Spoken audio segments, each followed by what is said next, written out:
안녕하세요. 오늘 읽은 본문의 말씀을 통해서 너희 하나님을 바라보라 라고 하는 제목으로 함께 은혜를 나누고자 하는데요, 우리 앞에 뒤에 옆에 분과 인사하실 때 주 안에서 사랑합니다, 축복합니다. 우리 한번 인사합니다. 주 안에서 사랑합니다, 축복합니다. 세상에서는 두 종류의 사람으로 우리가 나누어 볼 수도 있습니다. 세상만 바라보고 살아가는 사람이 있습니다. 그런가 하면은 세상의 삶에도 불구하고 하나님을 바라보고 살아가는 사람이 있습니다. 이렇게 살아가는 삶의 태도와 자세는 엄연하게 차이가 있기 마련입니다. 세상을 바라보고 살아가는 사람의 마음속에는 세상의 것들로 가득 찰 수밖에 없습니다. 모든 사물의 판단의 기준은 세상의 관점으로 보는 거예요. 세상의 가치관으로 생각하는 겁니다. 세상적인 계산관을 가지고 살아가는 사람입니다. 또 흔히들 말하는 것처럼 그런 사람들은 내가 앞으로 얼마나 많은 돈을 벌 것인가 하는 거예요. 내가 얼마나 많이 출세할 것인가, 성공할 것인가 하는 거예요. 내가 내 삶의 현장에서 어떤 명예를 가질 것인가, 어떤 권력을 가질 것인가, 이런 것들이 자신의 마음에 가득 차 있습니다. 그러나 하나님을 바라보는 사람은 세상의 것들보다는 하나님의 것들로 가득 찰 수밖에 없습니다. 하나님의 영광과 능력과 위대한 하나님에 대한 지식, 이걸 쉽게 말하면 하나님의 말씀, 언약의 말씀이 되겠죠. 세상에서 고난을 당하고 환난을 당해도 그의 마음속에는 하나님이 주신 영광과 은혜가 있습니다. 믿음의 비밀이 있는 사람들입니다. 세상의 비난을 받아도 상관하지 않습니다. 세상에서 억울한 일을 당하여도 관여하지 않습니다. 왜냐하면 그의 마음속에 영원한 하나님의 언약의 말씀이 그 심령 속에 가득하기 때문입니다. 다시 말하면 하나님의 영광과 능력과 위대함에 대한 지식이 자기 마음속에 가득 차 있기 때문입니다. 여러분, 그런 사람들은 세상에서 무엇을 만나든지 결코 두려워하지 않습니다. 세상에 굴복하거나 지배를 당하지 않습니다. 세상의 삶에도 불구하고 오히려 세상을 이기고 세상을 다스리고 세상을 정복하며 살아갑니다. 그걸 다른 말로 말하면 그런 하나님 말씀의 통치를 받는 사람입니다. 하나님의 말씀에 지배를 받는 사람입니다. 하나님의 말씀이 자기의 삶의 기준이 되는 사람임을 우리가 보게 됩니다. 저와 여러분들이 이런 삶을 살아 나아가는 믿음의 여정이 될 수 있기를 소망합니다. 여러분, 예수님의 사역 가운데 우리가 한번 해상해 봅시다. 예수님이 베드로, 밤이었는데 예수님이 물 위로 제자를 향하여 걸어오는 겁니다. 예수님의 제자들이 물 위로 걸어오신 그분을 보고 유령인가 하더라고 성경은 언급하고 있어요. 그런데 베드로가 자세히 보니까 예수님이에요. 그래서 베드로는 용기를 내서 예수님께 이렇게 말합니다. 나도 예수님처럼 물 위를 걷게 하소서. 예수님이 오라고 말씀합니다. 베드로는 주님을 바라볼 때에 정말 기적 같은 역사가 일어났습니다. 물 위로 걸어가는 은혜를 입었어요. 그러다가 바다를 본 겁니다. 풍랑을 본 거예요. 바람을 본 겁니다. 그러더니 베드로가 물 속으로 빠져가는 거예요. 그래서 주여 내가 죽게 되었나이다. 그래서 예수님이 손을 내밀어 그를 건져 주시는 거예요. 여러분, 우리의 삶은 마치 바다와 바람과 파도가 있는 광야와 같은 삶을 우리가 살아가요. 근데 우리가 무엇을 바라보느냐에 따라서 우리의 삶은 엄격하게 차이가 난다는 거예요. 바람과 바다와 그 다음에 풍랑을 바라보면 우리는 세상에 호적거릴 수밖에 없습니다. 그런 것들이 있음에도 불구하고 여러분 주님을 바라보신다고 한다면 우리의 마음의 공포심과 두려움과 모든 것들은 사라지고 하나님의 은혜의 역사가 우리 앞에 있게 될 줄로 믿습니다. 사랑하는 성도 여러분들, 오늘 우리는 무엇을 바라보고 살아가고 있습니까? 우리의 삶의 미래는 어떤 꿈을 가지고 비전을 가지고 우리는 살아가고 있습니까? 오늘 본문의 말씀은 우리가 잘 아는 다윗의 사건을 언급한 거예요. 여러분, 우리가 아시는 것처럼 브레셋과 이스라엘의 전쟁이 일어난 겁니다. 그런데 적군의 장수가 골리앗이에요. 여러분, 골리앗에 대해서 더 설명하지 않아도 잘 알고 있는 내용 아니겠습니까? 2m 20, 30대는 그 거구가 버티고 있는 겁니다. 그리고 만군의 여호와 하나님을 조롱하고 멸시하는 겁니다. 온 이스라엘 군대는 주눅이 들었어요. 오금이 저린 거예요. 그런 상황 가운데 다윗은 과연 무슨 배짱이 있었기에 골리앗 앞에 설 수 있었는가요? 하는 거예요. 아무도 거기에 나가려고 하지 않는데 다윗은 무슨 용기가 있었기에 무엇 때문에 그는 골리앗 앞에 당당히 나아갈 수 있었는가 하는 거예요. 여러분, 우리가 아시는 것처럼 다윗은 하나님을 바라본 줄로 믿습니다. 환경과 상황을 바라보지 아니하고 골리앗을 바라보지 아니하고 나와 함께 하신 하나님을 바라봤다는 거예요. 오늘 저와 여러분도 이런 하나님의 은혜가 있기를 예수님의 이름으로 축원을 드립니다. 그렇다고 한다. 첫 번째는 다윗의 어린 시절을 우리가 한번 살펴볼 필요가 있는 것 같아요. 여러분, 다윗의 아버지는 이새입니다. 이새의 아들은 8명이 있었어요. 근데 그 가운데 말째가 다윗입니다. 아시는 것처럼 엘리야가 기름 부음을 위해서 이새의 집에 찾아왔어요. 그러고는 너희들 아들 가운데 내가 기름을 붓고 왕으로 세우겠다는 거예요. 얼마나 영광스럽겠습니까? 그래서 이새가 아들들을 다 소집한 거예요. 첫 번째, 아니에요. 내가 사람은 외모를 보지만은 하나님은 그의 중심을 보시느니라. 첫째 아들도 아니에요. 둘째도 아닙니다. 셋째도 아니에요. 성경에 그 다음부터는 쑥 그냥 지나가는 거예요. 그러고는 이렇게 말합니다. 하나님의 선지자가 더 없느냐? 라고 말하는 거예요. 그때 이새가 이렇게 말합니다. 말째가 있는데 누군가는 양을 치고 양을 관리해야 될 거 아니에요. 말째는 부모가 봐도 아니라고 생각하고 양을 치는 일을 맡겨놓은 거예요. 그랬더니 하나님의 선지자가 그를 속히 오라는 거예요. 여러분, 다윗이 하나님의 선지자 앞에 설 때의 성경 이렇게 말합니다. 이는 내 마음에 합한 자라. 하나님의 마음에 합한 자라. 이를 통하여서 내 뜻을 이루리라.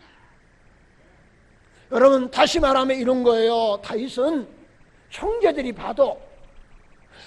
다 모여서 차례대로 순번을 기다릴 때, 야 막내야 너도 와. 너도 자격이 있어. 너도 얼마든지 될 수 있어. 너에게도 기회가 있어.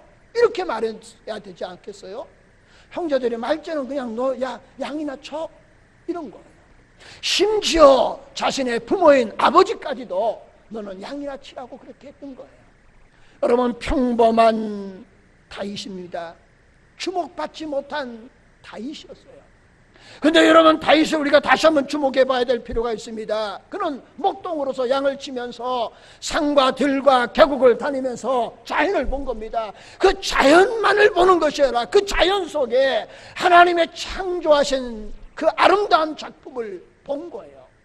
그 하나님의 아름다운 자연을 보면서 하나님을 노래한 겁니다. 그리고 하나님의 은혜를 감격해서 그가 시를 쓴 거예요. 그래서 그가 시인이 된 겁니다. 음악인이 된 거예요. 그러면서 양을 치면서 그 양과 목자의 관계를 알면서 하나님이 나를 이렇게 마치 목자가 양을 위해서 목숨을 내어놓는 것처럼 하나님이 나를 위해서 이런 은혜를 베풀어 주셨다고 하는 어린 시절에 자연스럽게 양을 치면서 자연과 함께 들과 계곡으로 다니면서 하나님의 은혜를 그가 경험한 거예요. 그래서 그는 어린 시절부터 은혜 받은 사람이야. 요즘 말하면은 믿음의 사람이 되었다는 겁니다. 보잘것 없는 사람이었고 주목받지 못한 사람이었지만은 그러나 그 마음속에 하나님의 자연을 통한 하나님의 은혜와 하나님의 능력을 경험하고 확신하고 신뢰하는 믿음의 사람이었다 하는 겁니다. 여러분, 이런 은혜가 우리에게 있기를 축원합니다. 하나님은 외모를 보시는 하나님이 아니에요. 하나님은 중심을 보시는 하나님이십니다. 하나님은 어떤 사람을 사용하시냐 그러면은 세상적으로 정말 어떤 스펙이 있는 사람을 쓰시는 것이 아니라 하나님이 쓰실 때는 믿음의 사람을 쓰시는 거예요. 하나님은 세상을 향하여 바라보는 사람을 쓰시지 않고 오직 하나님만을 의지하는 사람을 하나님이 쓰신다는 거예요. 여러분, 다윗은 그런 가치관을 가지고 살아갔다는 거예요.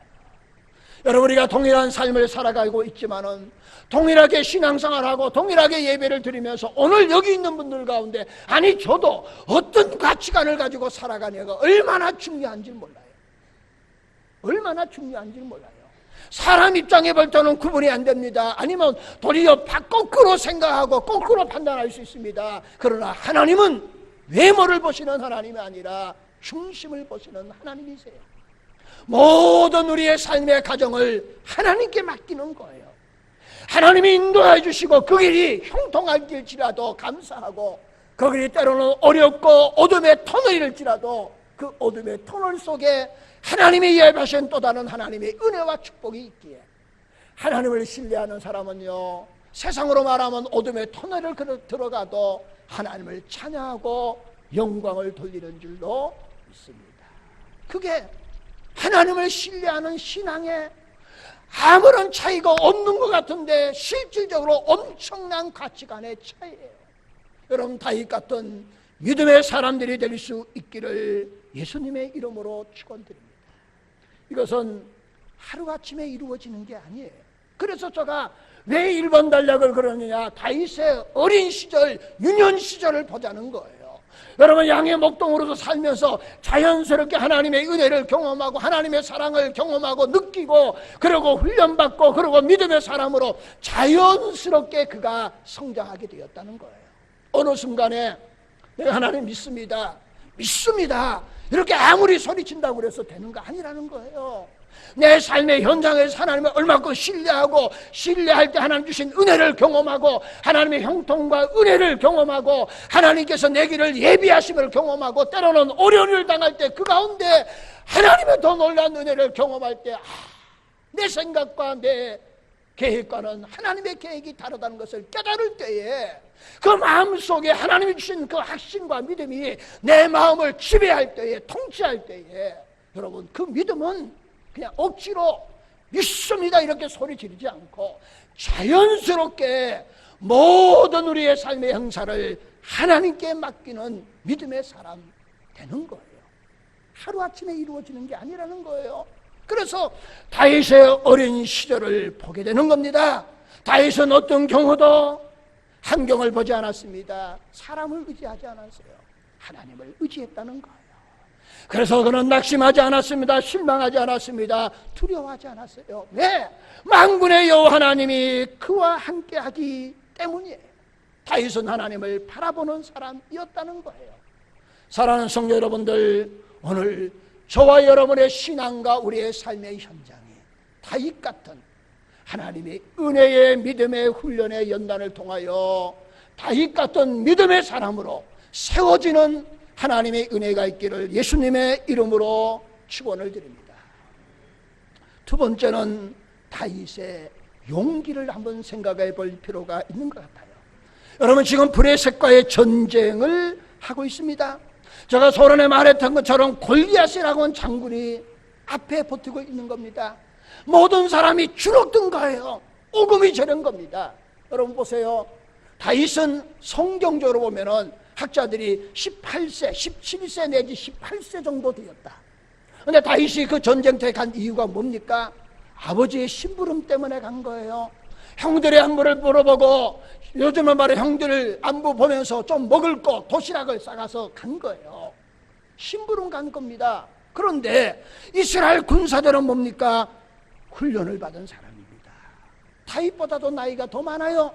많은 힘과 지혜를 가지고 있는 사람입니다. 그럼에도 불구하고 그들은 다 주눅이 든 거예요. 그런데 다윗은 그 상황을 보고 그가 그 앞에 서게 되는 겁니다. 여기에 다윗의 위대함이 여실히 드러나게 되는 것을 우리가 보게 됩니다.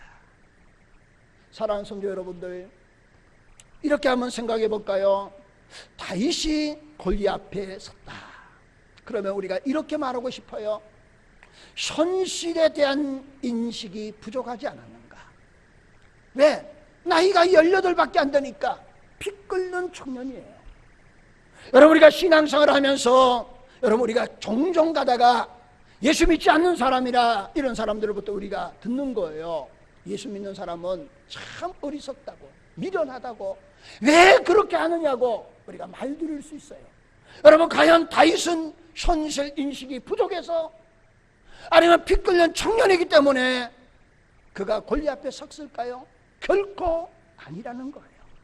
여러분, 다윗 자신도 알 거예요. 골리앗과 1대1로 싸우면은 이거는 게임이 안 되는 그런 싸움인 것을 스스로 알 겁니다. 마치 기울어진 운동장과 같은 거예요.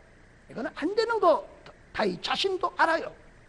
그럼에도 불구하고 다윗이 골리앗 앞에 설 수 있었던 것, 다윗이 그럼에도 불구하고 골리앗을 무서워하지 않았던 이유는 단 한 가지입니다. 만군의 여호와 하나님이 계시기 때문인 줄로 믿습니다. 저는 이렇게 말하고 싶어요. 여러분, 골리앗과 다윗 싸움은 이게 게임이 안 되는 싸움이에요. 그런데 다윗은 골리앗과 자신의 싸움을 이렇게 보지 않고 내가 아니라 하나님이 싸운다고 본 거예요. 그러니 이런 기울어진 싸움이 아니라 하나님과 골리앗은 땅바닥에 있는 겁니다. 이거는 해볼 필요가 없는 겁니다. 그러니까 너가 칼이라든가 창이라든가 단칸을 가지고 내게 나오지만은 나는 만군의 여호와 이름으로 나간다. 내가 싸우는 것이 아니라, 내가 하는 것이 아니라 내 뒤에 하나님이 하신다는 거예요.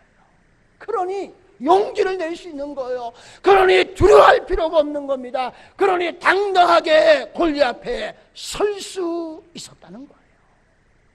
오늘 저와 여러분들에게도 이런 믿음의 용기가 있기를 소망합니다. 문제 앞에 좌절하고 절망하지 마시고요, 상황 앞에서 우리는 실망하지 마시고요, 여러분, 믿음의 용기를 가지고 도전할 때에 하나님이 우리를 대신하여서 승리의 은혜를 주실 줄로 믿습니다. 이런 용기가, 이런 믿음이 내 삶의 현장에서 일어나야 되는 거예요. 내 신앙의 여정 위에서 일어나야 됩니다. 하나님 있는 하나님 백성으로서 여러분, 그리스도의 능력을 가지고 세상에 나가서 능력 있는 그리스도인으로 살아가야 합니다. 우리는 인생의 패배자가 아니에요. 나약한 인생을 살아가는 사람이 아닙니다. 하나님이 나와 함께 하심을 믿고 내 삶의 현장에서 능력 있는 그리스도의 삶을 살아가야 되는 거예요. 그게 다윗이 가졌던 용기이다 하는 겁니다. 여러분, 우리는 이런 하나님의 사람이 되어져야 될 줄로 믿습니다. 다윗은 단순한 세상적인 용기가 아니에요. 객기가 아닙니다. 18세 피 끓는 청년의 어떤 객기가 아니에요. 하나님이 함께 하시기 때문입니다. 여러분, 다윗 혼자가 아니잖아요. 하나님이 계시기 때문입니다. 여러분, 내 삶의 아픔과 상처가 있습니까? 해결되지 않은 문제가 아직도 남아 있습니까? 여러분, 믿음의 용기를 가지시기를 바랍니다. 하나님이 함께 하실 겁니다. 하나님의 때가 되면은 하나님이 예비하신 또 다른 하나님의 은혜가 우리에게 준비되어져 있는 줄로 믿습니다. 그래서 제가 성경 말씀을 여러분에게 말씀하고 싶어요. 로마서 8장 33절에서 35절 말씀입니다. 좀 긴 내용인데 이렇게 말합니다.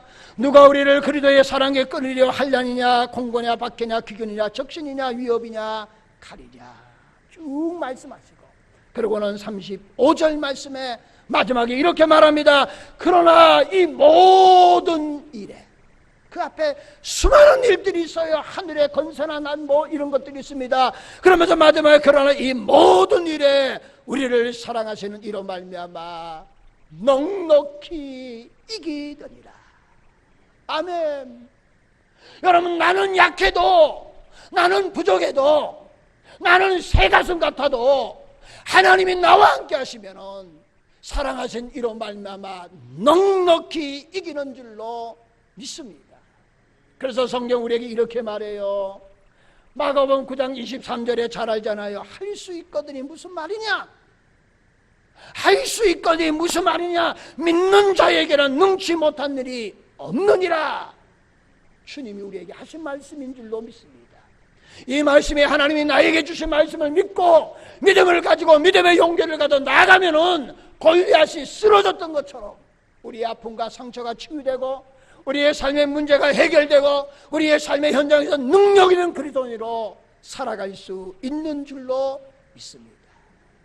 여러분, 목회자들이 간혹 가다가 그래요. 저도 그러지만은 이제 강구할 때도 그런 말씀을 드릴 거예요. 이제 9월달, 이제 8월 마지막 주잖아요. 9월달 다가오니까 여러분 예배에 좀 성공자가 됩시다. 주배에 보시면 제가 그 내용을 썼어요.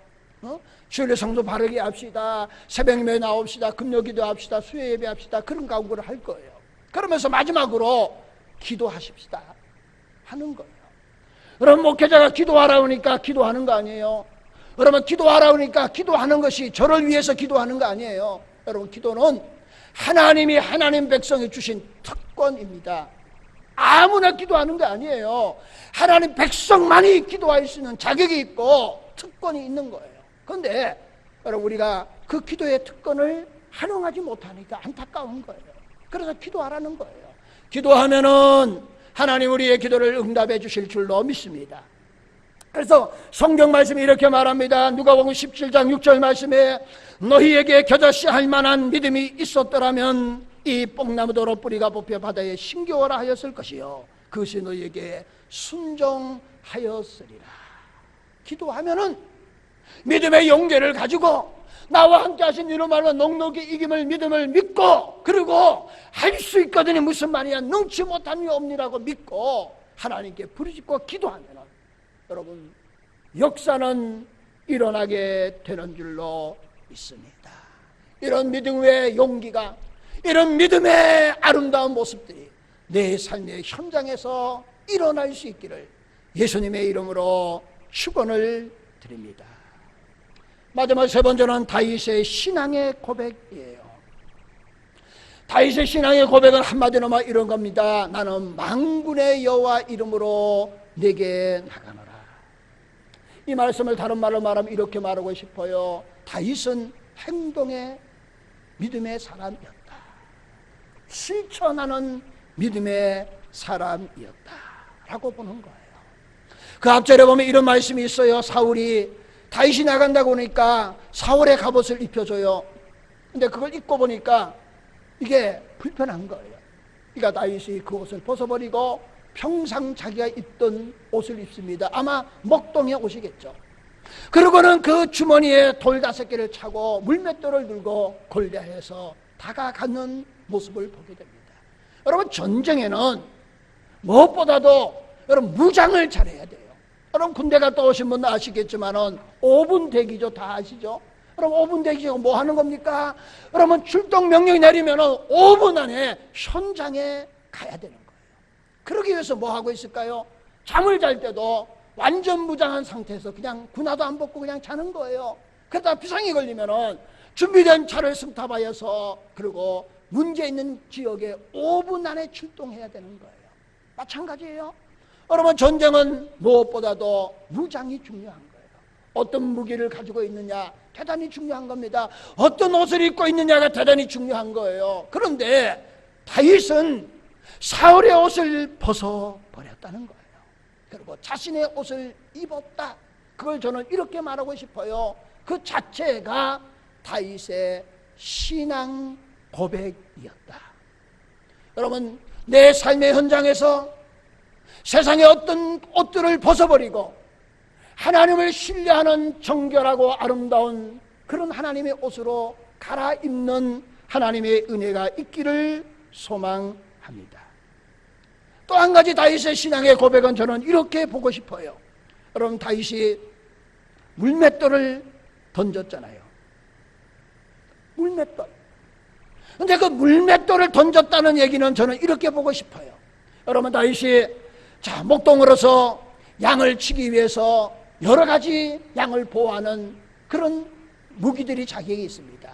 막대기도 있고요, 지팡이도 있습니다. 막대기는 사자나 곰이나 맹수가 오면은 막대기로 그걸 물리치는 겁니다. 그 다음에 지팡이는 양을 안내하거나 구덩이에 빠져거나 하면은 구부러진 지팡이를 통해서 양을 건지거나 하는 그런 도구로 사용합니다. 그런데 다윗에게 물맷돌이 있었다고 하는 거예요. 저는 이걸 이렇게 봐요. 여러분, 양을 치다 보면은 저 멀리에서 맹수가 옵니다. 이리때가 와요. 그러면은 다가올 때까지 가만히 두면은 어떻게 돼요? 막대기로 쫓아야 되잖아요. 그러면은 다윗도 문제가 생길 수 있어요. 그러니까 오기 전에 미리 그를 쫓아내야 됩니다. 그럼 어떻게 해요? 땅에 있는 돌을 집어서 던져야죠. 그런데 그게 한계가 있잖아요. 그러니까 다윗은 물맷돌을 가지고 그 계속해서 던지는 겁니다. 주위를 던지는 것보다 그 중에 있는 물이 한 마리를 맞추면 깨갱거리고 더 도망갈 거 아니에요. 그러니까 물맷돌을 던지는 부분에 대해서 얼마나 많은 연습을 했을까요? 먼 거리에 있는 목표물을 맞추려고 부단히 노력한 거예요. 그리고 그 노력의 결과로 결국은 물맷돌을 가져서 골리앗의 이마를 맞춰서 골리앗을 무너뜨린 겁니다. 그런데 저는 이렇게 보는 거예요. 다윗이 수없이 연습한 그 결과물로 결국은 골리앗의 이마에 물맷돌이 맞아지게 되었다. 그렇게 보지 않고요. 다윗의 물맷돌은 다윗의 신앙의 고백이었다. 하나님이 다윗의 신앙의 고백을 들으시고 그 물맷돌을 하나님이 역사하셔서 그 이마의 정중앙에 그 빈 공간에 맞게 하셨다는 거예요. 여러분, 다윗의 심장을 가지고 다윗의 믿음을 가지고 다윗의 신앙의 고백을 가지고 오늘도 우리는 물맷돌을 던지는 하나님의 은혜가 있기를 축원합니다. 그 신앙의 고백, 그 신앙의 물맷돌은 다윗이 말했던 것처럼 이렇게 말하면 너는 창과 칼과 단창보다도 더 위대한 것이 다윗의 물맷돌인 줄로 믿습니다. 다시 말하면 우리의 신앙의 고백이에요. 만군의 여호와 하나님을 의지하는 그 신앙의 고백이 결국은 골리앗을 무너뜨릴 수 있었다라고 하는 겁니다. 사랑하는 성도 여러분들, 환경과 조건의 문제가 아닙니다. 사람이 키가 크고 작으냐, 골리앗과 다윗의 문제가 아니에요. 얼마큼 많이 준비했느냐, 준비하지 않느냐, 그것도 문제가 아닙니다. 중요한 것은 뭡니까? 내 마음에 하나님이 나와 함께 하시느냐 하는 것이 더 중요한 거예요. 내 신앙의 고백이 오늘 다윗의 신앙의 고백과 같으면은 내 삶의 골리앗 같은 거대한 문제들지라도 하나님의 신앙의 고백 아래에 있는 자들에게 넉넉히 이기는 은혜를 주실 줄로 믿습니다. 골리앗보다도 더 큰 세상이 있잖아요. 여러분, 아무리 큰 세상이 있다 할지라도 하나님만을 신뢰하고 그리고 바른 신앙의 가치관을 가지고 오늘 하나님만을 바라보셔서 다윗의 승리가 저와 여러분의 승리가 다 되어지는 은혜와 복이 있기를 예수님의 이름으로 축원을 드립니다. 기도하시겠습니다. 사랑의 하나님, 다윗은 어린 시절부터 믿음으로 하나님을 바라보는 것이 훈련되어졌습니다.